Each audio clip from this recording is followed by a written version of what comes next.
This topic right here is the reason I almost lost. I almost got let go from my first full-time professional gig at the age of 19. I quit college, moved to New Orleans, and started playing full-time. Loved it, but lo and behold, I didn't have any groove. And apparently at a dance club, that's not a good thing. You need to be making people dance. The good news is, I didn't lose it. I didn't lose it because of the things I'm about to tell you. I started to discover them by doing a deep dive on how to get my drum grooves to sound and feel great. But don't worry, I'm gonna show you the exact things I did so that you can fix it in your own playing. The first of these 5 things is we have to have consistent timing. Now that seems intuitive, but oftentimes we have good timing. So in other words, we're not speeding up or slowing down, but the timing of our notes in between the beats is not as consistent as it needs to be. So for instance, here's me playing in time with consistency across the beat.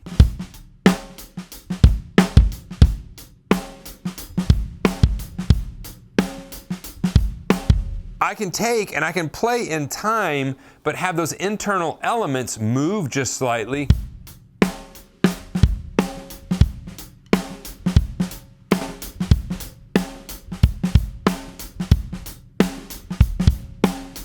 Now, it feels like I'm speeding up and slowing down. If you put a metronome to that, I'm probably going just about the same tempo, but the in between the beats, it's like swerving in your own lane is what I would liken that to. The first thing we have to be able to do is go, okay, I need to be able to play consistently in time. And again, this is a layered approach. So we take the most obvious thing first, and that is we have to get our timing consistent. The way to do that is get yourself playing with some songs as well, work with a metronome regularly, but don't just focus on, am I playing with the metronome? You need to go zoom in further and go, are the inner beats, are the eighth notes, is everything gridded out how I want it to be? Because that's really where we have to start. As Elvin Jones says, he says, everything else, that's just fun, but the time, it's non-negotiable. The time has to be there. And especially for beginner players, all the way up to intermediate players, this is where I see the most mistakes with this is, yes, you're playing in time, but in between those beats, it's not in time. And here's a little pro tip for you. If you're having trouble navigating the space in between those beats,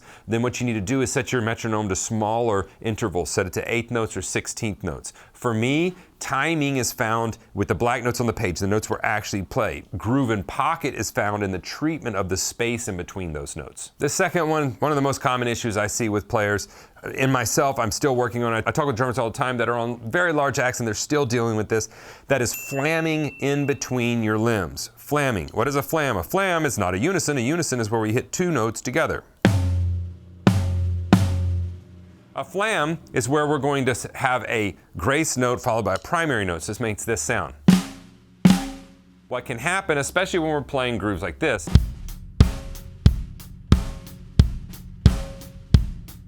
our kick and snare can begin to get off just a little bit and they make this flamming sound. For instance, I played 4 backbeats there. The third one, there was a little bit of a flam on it. You're never gonna find a drummer that is absolutely perfect with this all the time. We're all just always working on it. And again, I notice those things. So what we wanna do is make recordings of what we're playing and see if we can hear that flamming. Let me play this and flam in between my kick and my snare drum.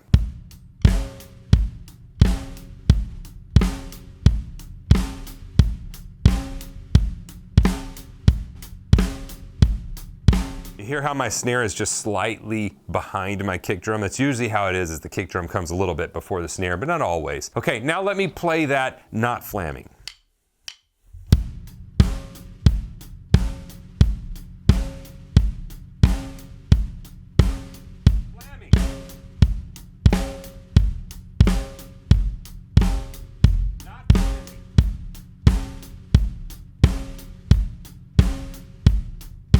So you can hear the difference there whenever I'm flamming versus not flamming. It's a small thing, but this goes with everything. Flamming in between your hi-hat and your snare drum. Instead of hitting unisons, we're hitting. Sometimes you can have flamming in between all 3. And what that does is it just makes a muddy, unclean beat. So we want to work on cleaning that up as much as we can. Remember, we're humans. Our timing, our flamming, it's never going to be perfect. And that's kind of the beautiful thing about us playing this instrument as imperfect people is we are able to bring that to the instrument and have what we would call an original feel, a human feel. These next two kind of go together. This third one is where you're hitting the drums and the cymbals. It really does matter whenever you're playing the groove. There's a difference to this.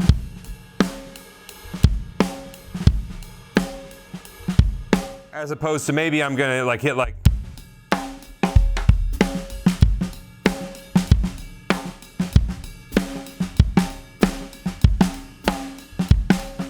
Right? The snare hand is like kind of all over the place. You're like, Stephen, that's kind of an exaggerated, funny thing. I've had students that are playing like that. I'm like, whoa, hold on. Your hand's going in like this circular motion whenever you're doing it. They're kind of dragging it all the way across. No sound is a bad sound. It's just, do we want that sound at that moment? We want to play what we want to play, how we want to play it, when we want to play it. So if I am dragging my hand across the drum or playing in a circular motion, I want to know that I'm doing that. And if you know you're doing that and that's the sound you are desiring, that's fine. But if it's not the sound you're desiring, and be honest with yourself, most of the time it's not, then we need to be intentional about where we're playing. Where we hit the drum or cymbal matters. I can play this drum groove at the edge of the cymbal.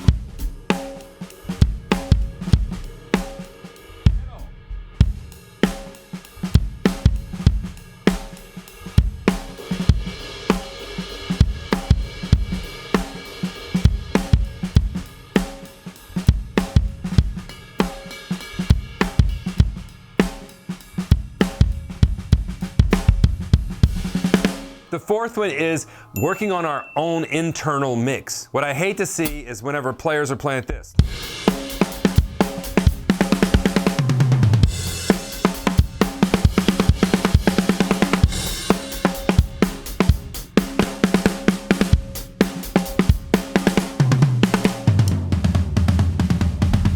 Same volume all the time, right? Now I can go the other end where everything is timid and soft. What is our internal mix? Just like pretend that you were an engineer and you had every one of these drums and cymbals on a slider like you would on a mix board. And what you want to be able to do is bring that sound up or down as you desire for the effect that it will have on the groove. Let me show you what I'm talking about. So let's say I'm playing this groove right here and I want to kind of change some things. Let's take the groove let's play Funk Beat 101.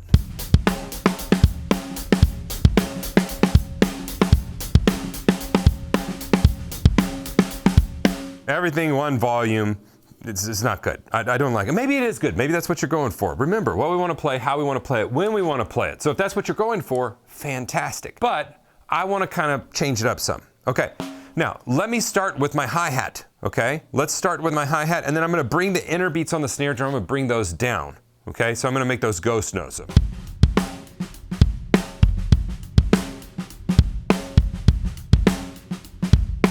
So I'm going to start there, and then I'm going to let's start by really digging into the hi-hat, okay?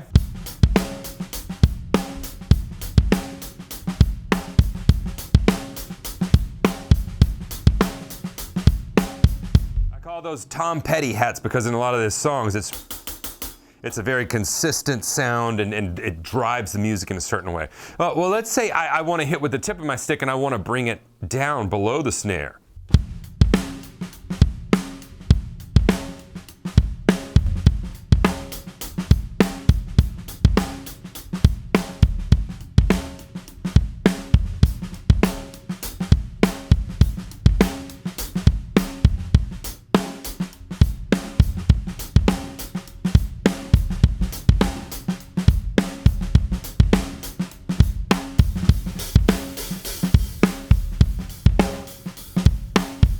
Different sounds, different volumes, but I'm able to bring that just like when I got faders. Let's add a little sloshiness. Let's add an accent on the, I'm just turning the knobs here on my hi-hat play. And I can do the same with my snare drum. Let's say I want to accent that last note. So we had this.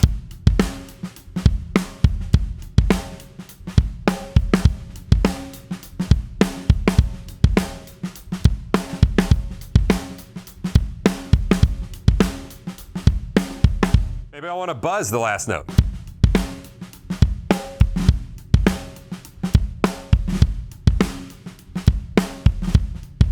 And the same, if I'm playing this groove and I say, oh, I want my kick drum to be the loudest. So let's just start the groove again and I'll make my kick drum the loudest. 3, 4.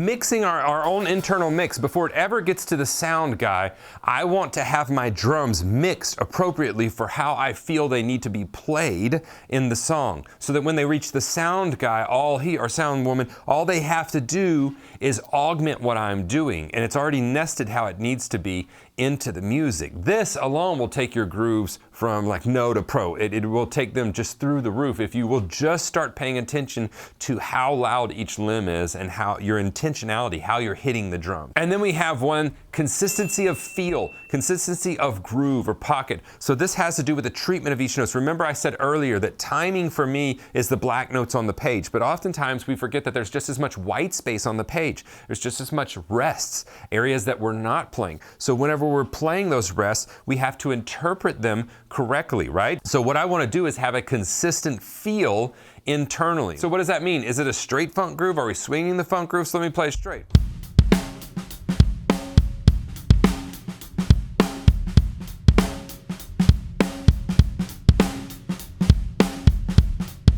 You heard in the middle there, I went to more of a swung feel. So what we have to do is, how are we treating the notes individually, and are they all staying in the pocket? Are they all staying in the feel of that song? Or does sometimes, what happens pretty often is if we've got like a swung funk type of a feel, one of the bass drums starts to kind of straighten out. Instead of goom, goodbye, it sounds more like 2 eighth notes in a row. So what you want to make sure is that you are keeping that timing and the feel consistent, right? The first one we talked about was timing, and the last one is the treatment of each of that, the style of each note that we're playing. Those have to be consistent too, which is different than timing, right? We can have bad timing and stay in the groove or the style that we're playing, a swung style. You can play swing with very bad timing. Trust me, I've heard a lot of people do it. So they're two separate things, the timing and the feel. You do those 5 things, your grooves are going to go through the roof. And hey, look, this is exactly what I talk to my students about every week. We have live calls with the students. I've got hundreds of lessons in the online campus. You can check it out, stevensdrumshed.com. You can find the link below there for all the information. But we have calls every week at the camps that we do here every year. Registration opened for those about a month ago, so they will sell out. So be sure and snag one if you want. But that's what we talk about. We talk about these nuances of our playing because I want to be able to take you from here up to here. It's not enough that you're playing the notes. Are we playing them with intentionality? Are we playing them how we want to?